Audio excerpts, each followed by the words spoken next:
right. Thank you very much for inviting me to talk about predatory journals. What are they and how to avoid them? I'm looking forward to make it more like a discussion, even though I'll present my own opinions and ideas and information that is out there that has been put together about predatory journals. I'm not an expert, so I'm looking forward if there are any librarians that they can also share their thoughts on what I'll be talking about. All right, so I thought maybe we could start with this. I would like to hear from the audience, how confident are you in identifying a predatory journal from a legitimate one? If you can go either to the URL, or you can text, or you can scan the QR code, and we can take it from there.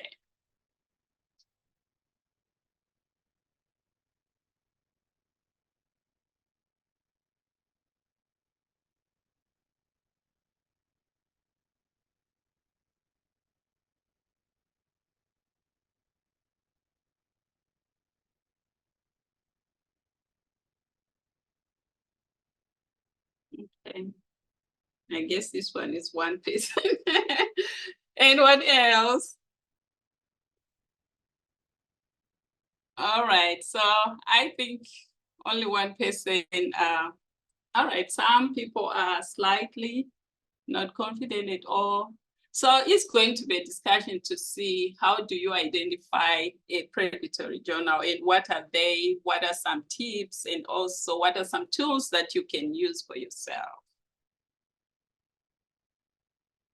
All right, so among those who are here, at least maybe 60% of you. So we will learn this together. Thank you very much. I think I will move on unless someone else is still trying to get to that page.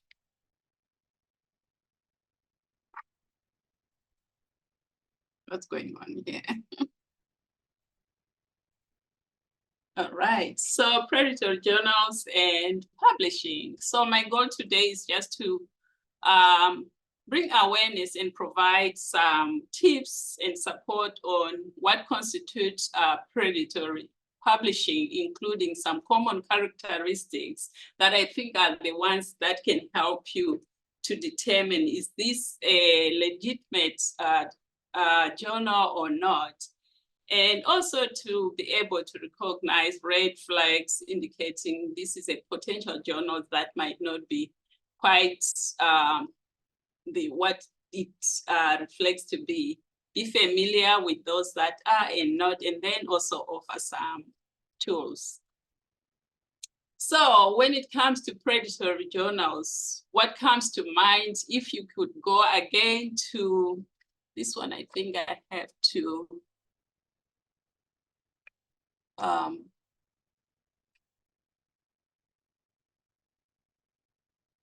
activate it.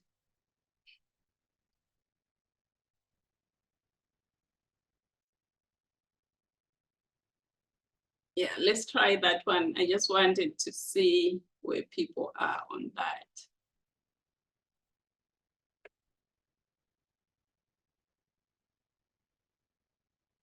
What words come to mind?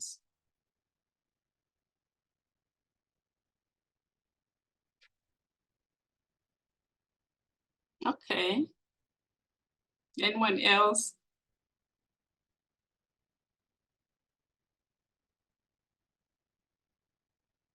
Reviewed and peer reviewed. Okay. They are costly.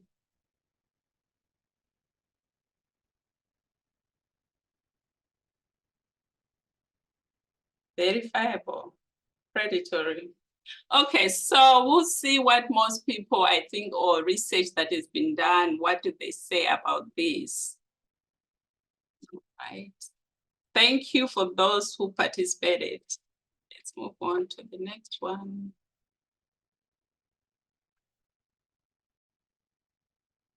All right. So for me, what predatory journals, the word association with that word, or predatory publishing, For me, they are fraudulent, deceptive, and they fake peer review and lack transparency. And normally they are dishonest. And also the aim is just to dupe, especially researchers who are inexperienced. For those maybe who have been around for some time, they normally know that this one within my area of expertise, this is not a legit journal. And publications claim to be legitimate scholarly journals, but they misrepresent their publishing practices. They falsely claim they are peer-reviewed, hiding information about article processing, and also the charges also. Most of the time they can be to entice you very little, or they can actually be hefty charges they charge. And also editorial boards, sometimes they misrepresent their qualifications, and they violate most of the time copyright and scholarly ethics.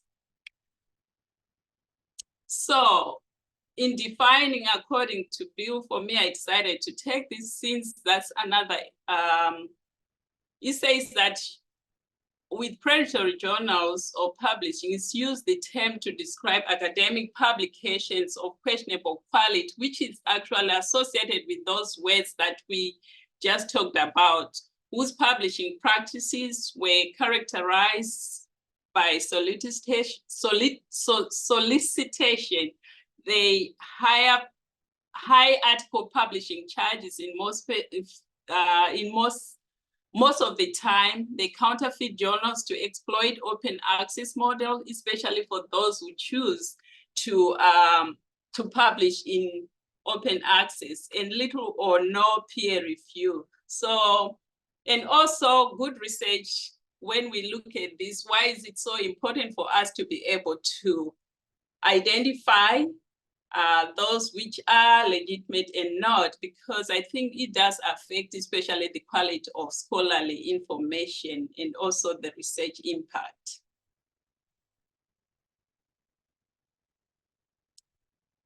Another one is predatory publishers or journals are those which charge authors a fee for publication with no intention of providing the expected services, such as editorial or peer review in return. And charging a fee, of course, in the scholarly world is legitimate business model, but the publisher should be providing a good publishing service in return.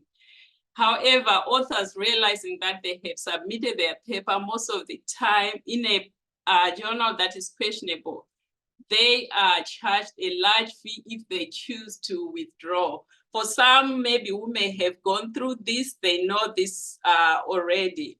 I don't know among the participants if anyone has gone through this process. You can put that in the chat if you would like, maybe for your colleagues. No. And what it was like. Is there anyone who has gone through this? You can raise your hand if you would like to. Maybe just to share your experience. I guess not. All right. Well, I have a story.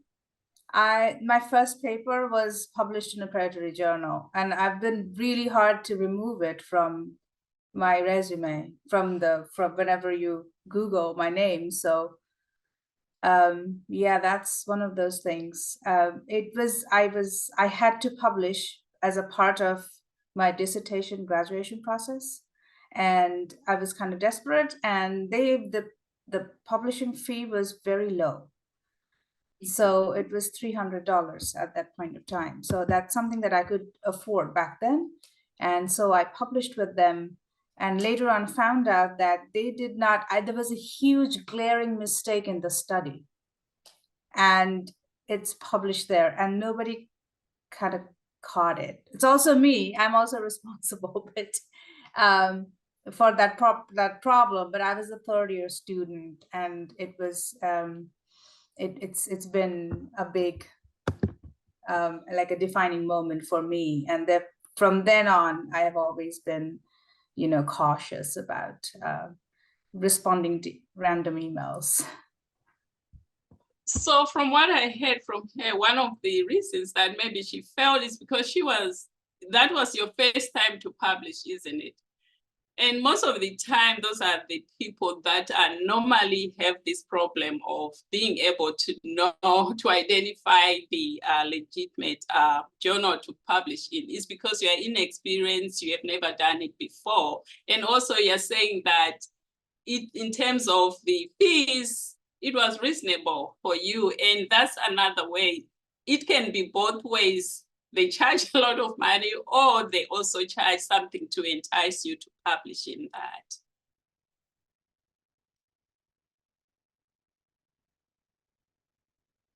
So who is more prone to predatory journal? Just like she says, 65% of authors of these kind of journals are new to publishing.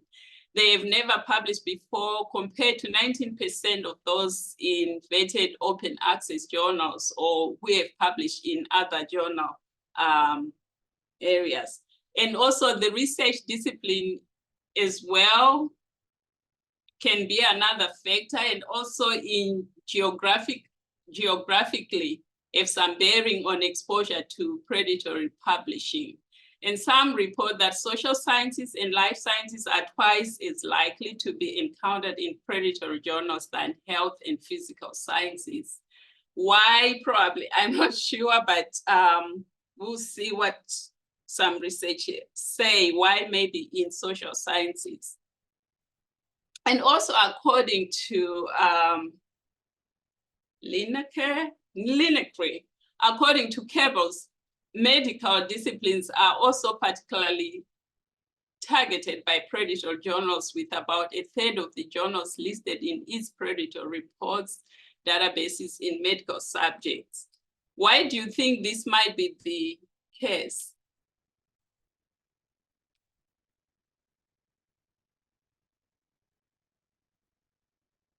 Okay.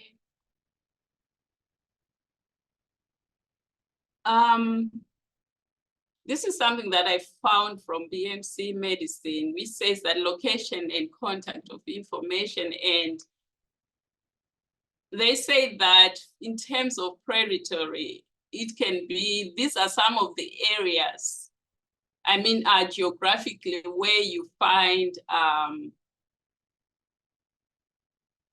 some of these situations happening. I hear also even, especially in developing countries, some of it is more of limitation of resources available to them, or some of it is because they fail to actually know or to identify where exactly. And this can be found also in open access as well as subscription-based. So you have to know how to identify where do you go.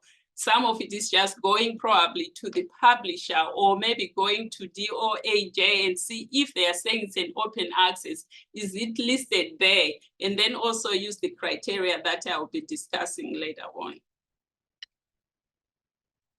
So who is more prone? Again, predatory journals can find their way also even sometimes in leading indexes and databases, including Web of Science, DOJ, PubMed, and Scopus, but it's not at a higher rate. And most of the time it's more volume and pressure, especially during that time of COVID. I think there was so much research that had to be done, especially regarding what was going on. So that pressure sometimes can also maybe find some of these journals getting in the way, also into these very reputable databases like Web of Science. And weak screening processes can happen, and also influence of predatory metrics can be another reason, and also the agents which I just mentioned.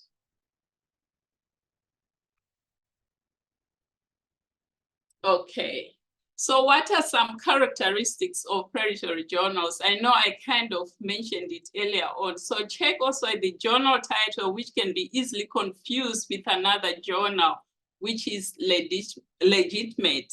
And most of the time they try to maybe put a few words that are similar, but actually, if you look closely, you see that that's not the actual journal.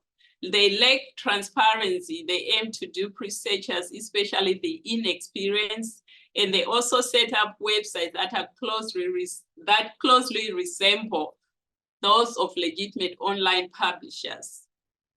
And most of the time, they have a very wide scope, and they display especially unofficial impact factors. That's why you need to know where do you go and check the impact factor, especially for a specific journal. They also have false claims on being indexed, especially in major services like PubMed, DOJ, and so forth. And no publisher addresses, or sometimes there is, I don't know, sometimes there is contact information, but some of it is not quite actually what they say. If you try to email them or to call them to see if you would be able to verify. And also another one is of just sending so much emails to researchers with emails inviting submission, often unrelated to the expertise. And for me, I think I've seen this in some of my emails as well.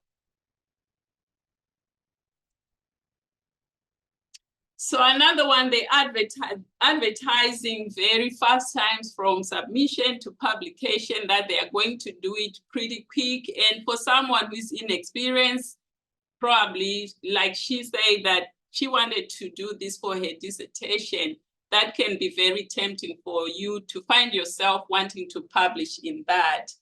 And they hide, especially sometimes, the information on the charges as well, and no editorial board, or they can be, but the editorial board is fake, or even the credentials which they tend to put there, they are not quite what they are saying.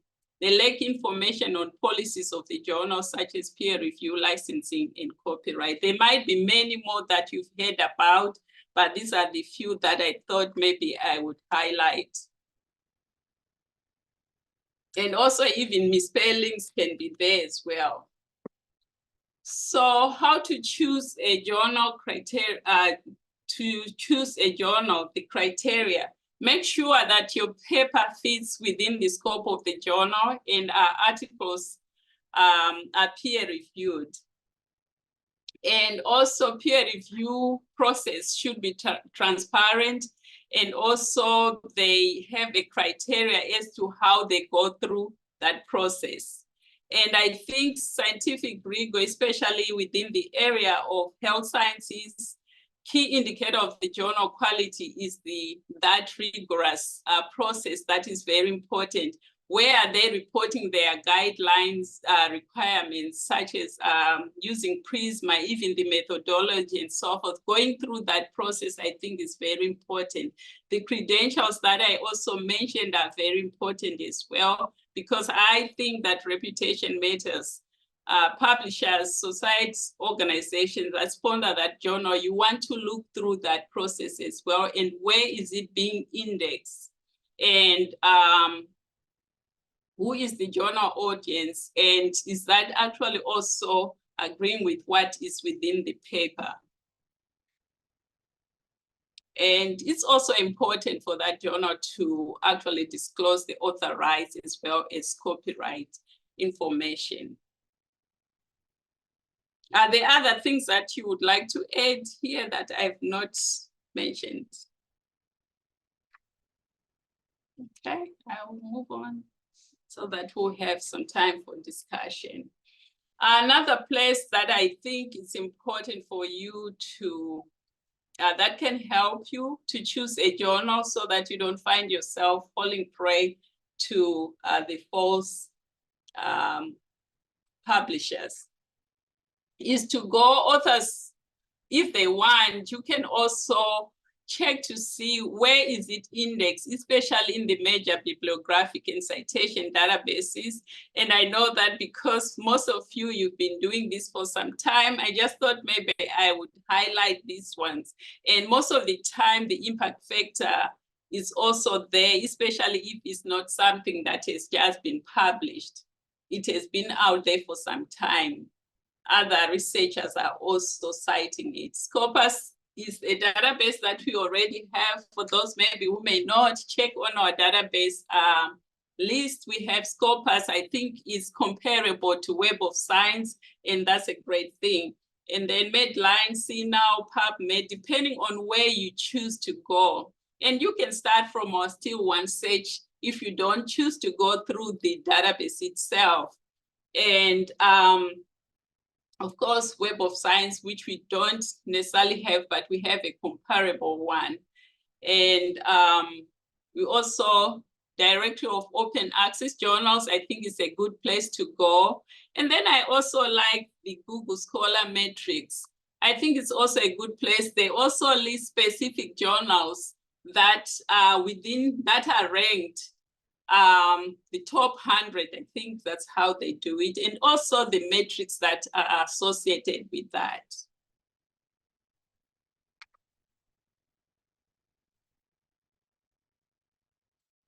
Ethics, I think, is also very important. And these are a few organizations that you probably already know. The Committee of Medical Journal Editors, I think, is a great place to go there and check what they say about specific guidelines and best practices that can help you to determine whether this is a legitimate or not. HOPE is also a great one, and then the World Association of Medical Editors. And of course, Directory Open Access Journals, because I think open access is not going away. What we need to do is to probably learn more about it and to know the specific journals that are within the area of expertise of your area. I think it's important. Determine also publication fee and what you are responsible for paying. Does it also have the DOI? I think there are many places where you can find the DOI, and the librarian can always, your liaison can always help you if you can't find it.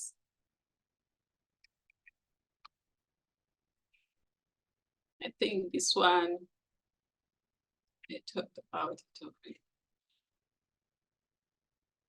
Whichever publisher or journal you choose, make sure they have high standards of peer review as well as publication ethics. And you can always go to our Browse eJournals list from the library. I think it's a great place to go to. I will try to see if I can. Most of you, I think, you normally use that. Let me see if it will open. The browsing, I think if there are any students, they are the ones who probably may not know about browsing, but it has been there and it's listed by journal subject.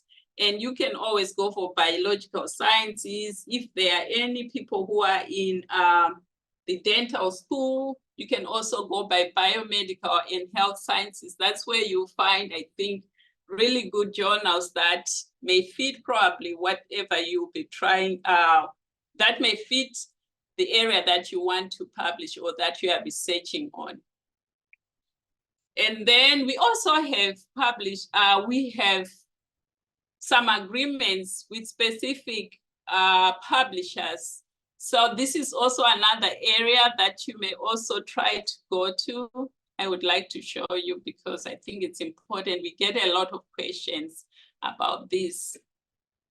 And these are the publishers that we have made agreements with.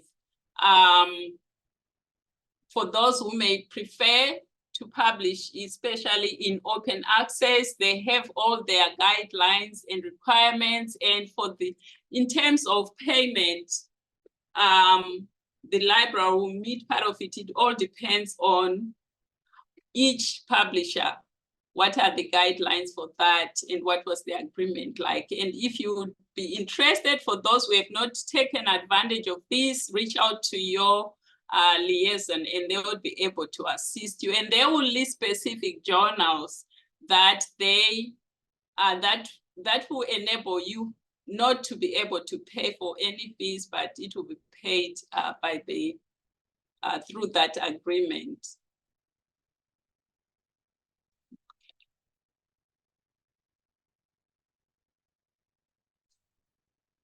Okay, and I think this is also another place, the journal and author name estimator, where you can just go in and put in your article title and abstract with possible journals for submission, and they will show you some other places where you can find journals.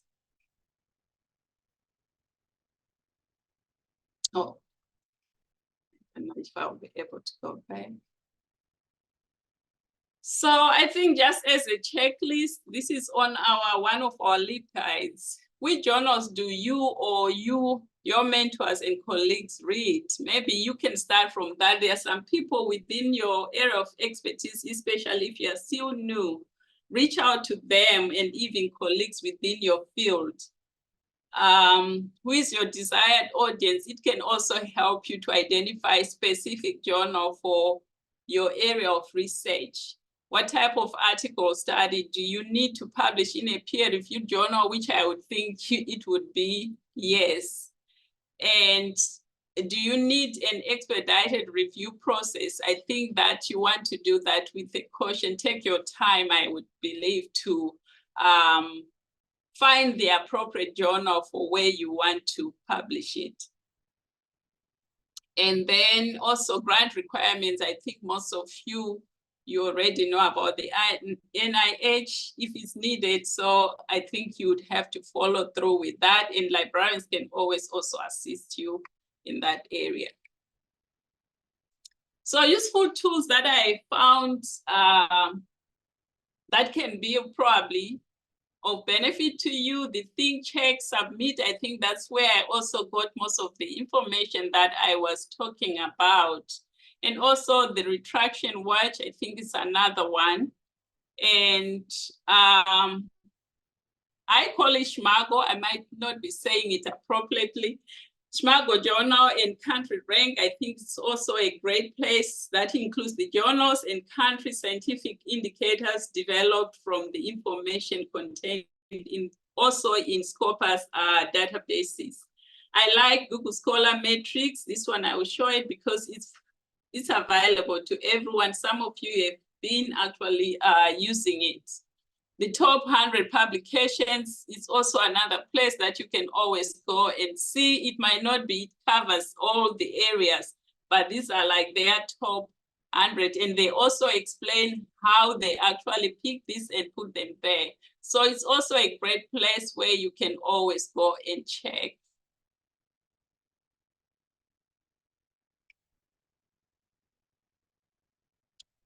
One area that I know that he's no longer doing it, but I still use the bills list. Who has been using the bills list or who knows about it?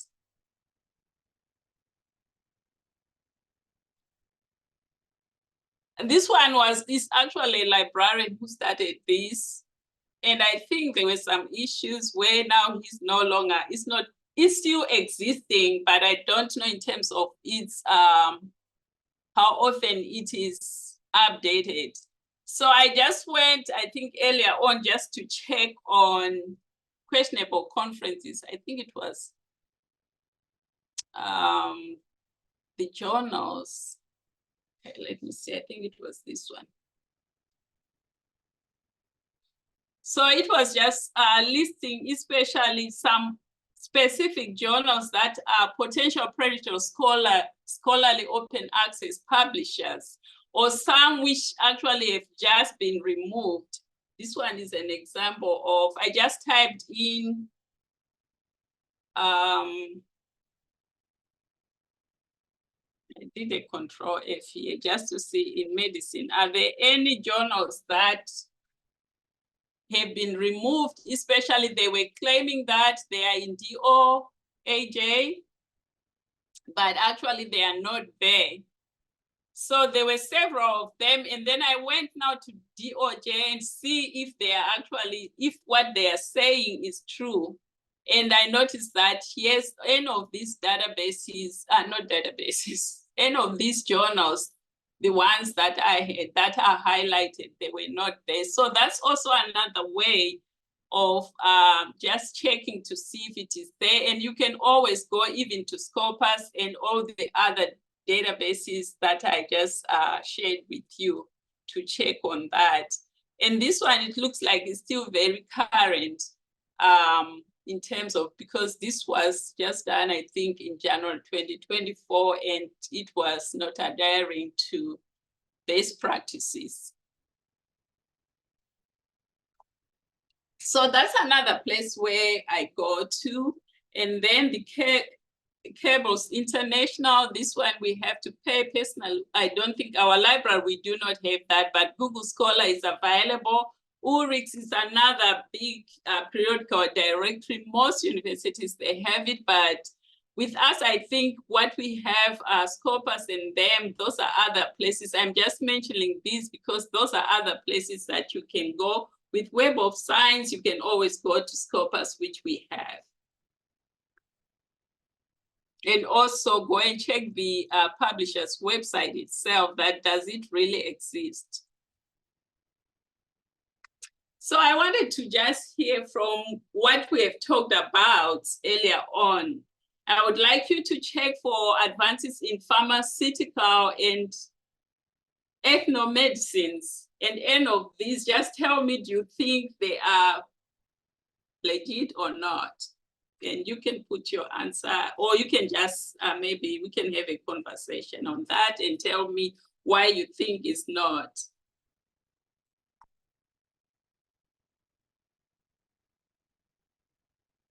Okay, anyone who would like to comment on any of these journals? Dr. Roy, did you try one? Yes, I did try the Advances in Pharmaceutical and Ethnomedicines. It is very close to one that looks genuine, but there is no website for this particular one. Okay.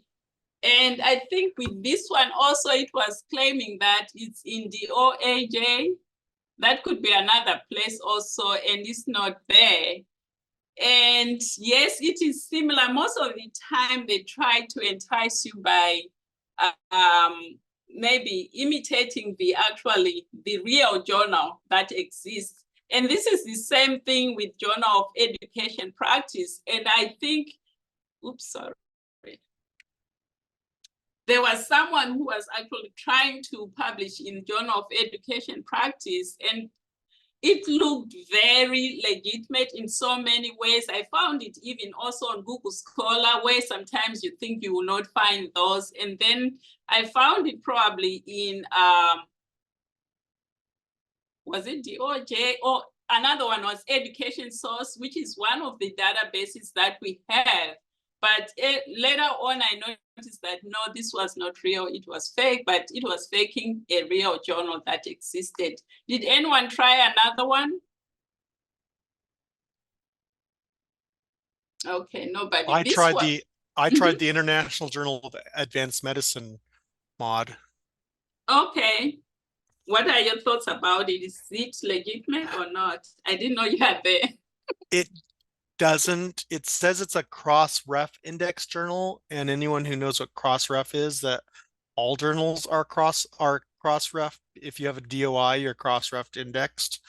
And under indexing, it says Index Copernicus and ICGME. I don't know what those are. I've never heard of them. So,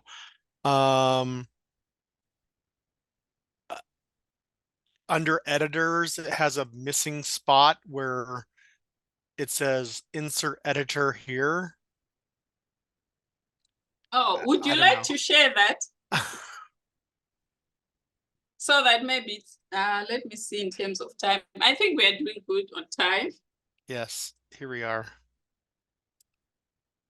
So under here, there's a empty spot for the editor. I mean, that could be just an error. Under the disclaimer, I don't know if other journals say this, but I thought it was funny that the journal editor and editorial board are not liable for any inaccurate or misleading data, if any. I thought that was their job, was to ensure peer review.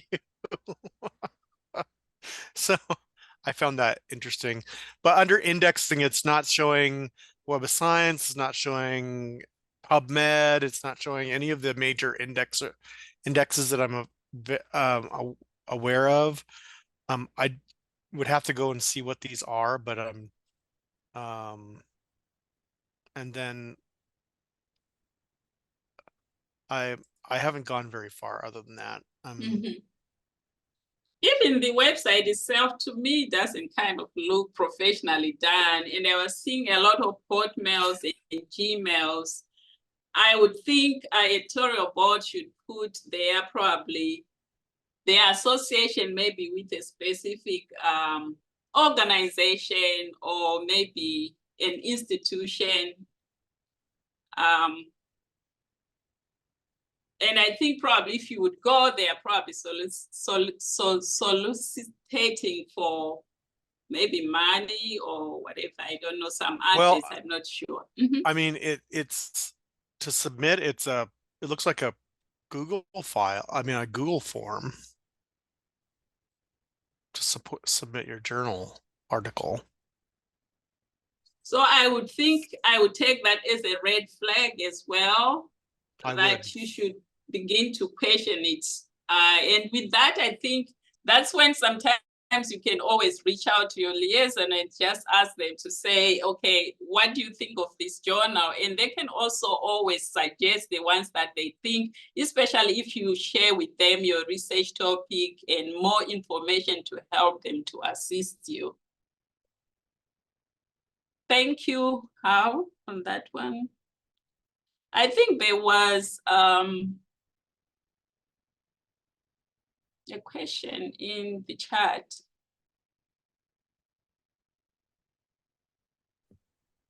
I think it's Dr. Fig. What about researching journal impact factor, JIF? How would you like to answer that? I think it's just, what about researching journal impact factor? Journal impact factor, the way the two tools we have are, there's three of them are related to predatory journals. We use Scopus for impact factor. If a journal is not in Scopus, that's one red flag for me. Scopus is a wide ranging article. It covers the social sciences, the physical sciences, and the health sciences. Excuse me. Yes. So if I don't find the journal in there, sometimes that's a red flag. If I don't find the actual journal, sometimes I look for the publisher to see if there's any other journals that are being published by that publisher. Perhaps it's just a new journal. And if they have higher impact factors, or even if they're indexed in PubMed, if they have journals that are indexed in PubMed, or typically impact factor has to do with I mean, tenure or advancement or stuff like that. Usually it's whether it's in Scopus or PubMed, or if I'll look at impact factor if I'm looking at which journal I want to publish in. If I have a really good article,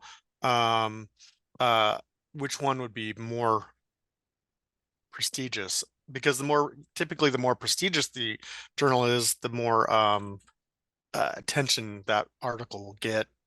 And also, let's see, what was the last thing I had? You were talking, have you already talked about Google impact Google factor? Scholar, yes. Google Scholar is the other one that has impact factor. Although I find that I wouldn't use that as a measure of predatoriness. I would use that as a comparison against the Scopus impact factor, and but I would use all those tools together. But Scopus is where we see the impact factor, and then Browsing also lists another impact factor, but you can't go deep into the metrics. It only gives you the impact factor number. Scopus gives you a history of the impact factor and stuff like that.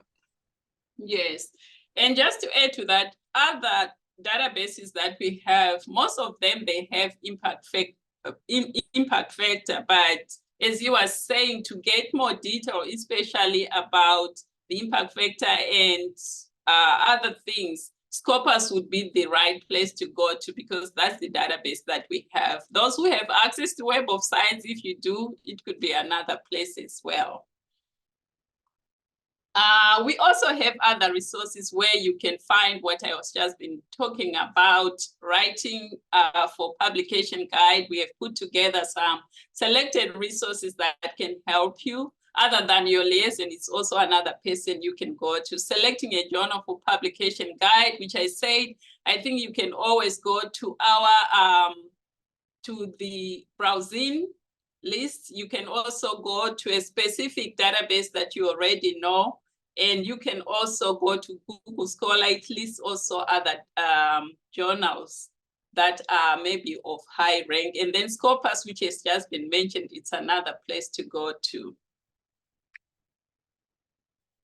I just wanted also to just highlight, I know you've been seeing this out there. It's not related to what we're talking about, but did you know that we do have a repository where you can also reach out to your liaison or even to house directly, so that you can probably deposit some of your research work that you have, and it will be directly into resources that is freely available to you.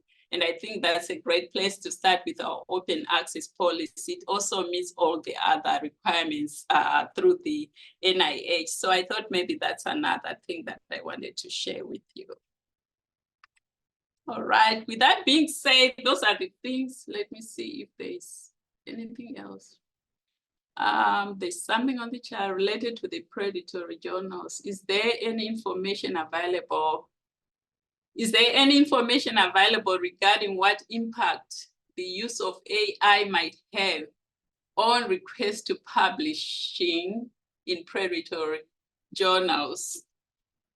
Okay, that one I had not thought about it, because yeah, of course, AI, I think, is out there.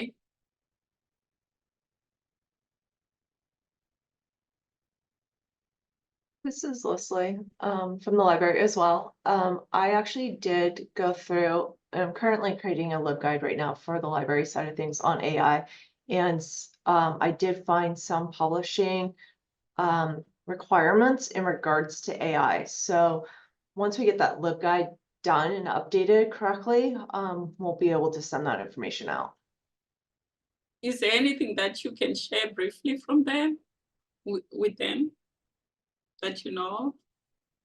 Each one kind of was different in regards to the requirements and what they would allow, what they will not allow. So I've been going through all of this. Let me see if I can pull any highlights real quick. Yeah, personally, as of now, I don't have the answer, but I'm happy to also maybe just do more research on that. And just like Leslie, we can share that with you, but definitely something to think about because I think it's happening every day. And how I think we are going to have a presentation from another, is that something you can share here or not? About AI? No, yes. You have, yes, you can share it. I just don't have the details, so I apologize. But it's on April 23rd. April 23rd. We're going to have a demonstration by Site AI. And Maud, can you tell them more about what that is? It's another AI, I think.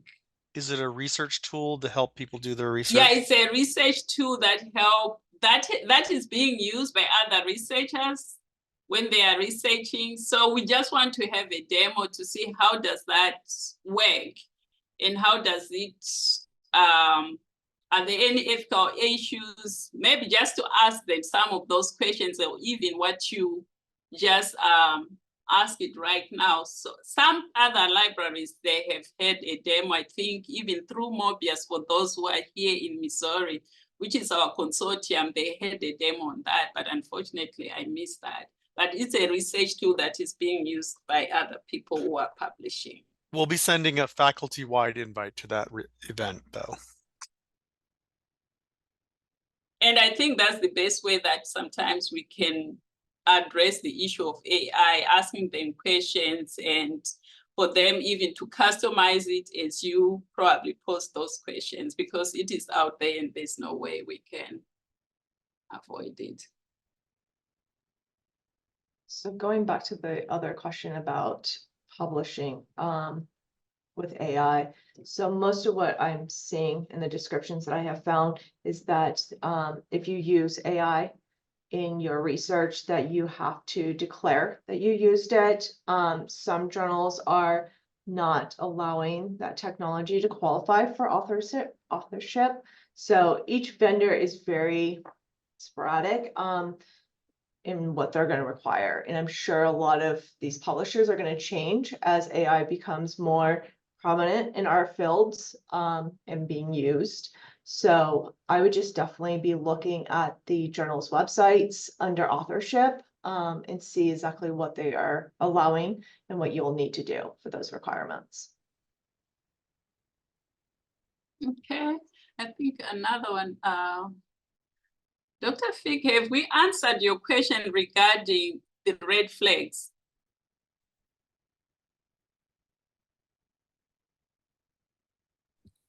All right. You said Dr. Park has raised his hand. Sorry, Mon. He has a question. Dr. Park, please, if you want to type in your question in the chat or yeah. Sorry. I'm sorry. I think it was not my intention. I'm sorry. I just entered late and I don't have any question. I just entered. Sorry about that. Thank you. Thank you. No worries. Thank you. Thank you. Okay. Anything else that you'd like us to talk about regarding this topic? I have a question which is not necessarily related to predatory publishing, but that's something that I have encountered in my life and with my students as well, is the use of the repositories, medRxiv and SOCarchive. Are they trustworthy? Can we use information that from articles that are published on medRxiv and SOCarchive? You know, Okay. Would you like to answer that one? Because I would have to look at the repository I would say there are two answers to that. If the article is published, yes. If it's not published, it hasn't gone through the peer review process. No, but I think her question was, is it reputable for them to, were you saying to use from that or to deposit their own? It's very reputable to deposit it, but they only take pre-pub articles.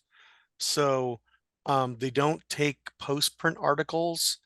And so I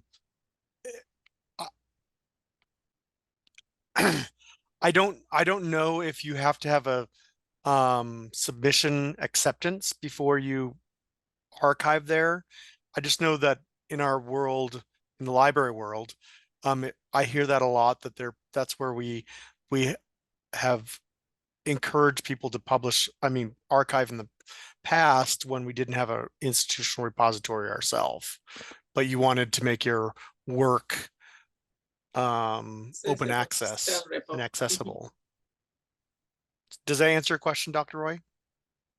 Yes. So basically it's trustworthy and we can get, we can not only upload our work there still, but also use information that's on those archives. With the caveat that I don't know if the work that's there hasn't been put through the peer review process. Okay. It may have been submitted, but I don't know if it's been through the peer review process. So typically I would look for the article in like PubMed or anything like that, and then to access the full text, then you could use the archive to access the full text. But I don't know if I would search there first. Is that understandable? I mean, is that clear, I guess, as an answer? Yes, yes, absolutely. Okay. Okay. Anyone else?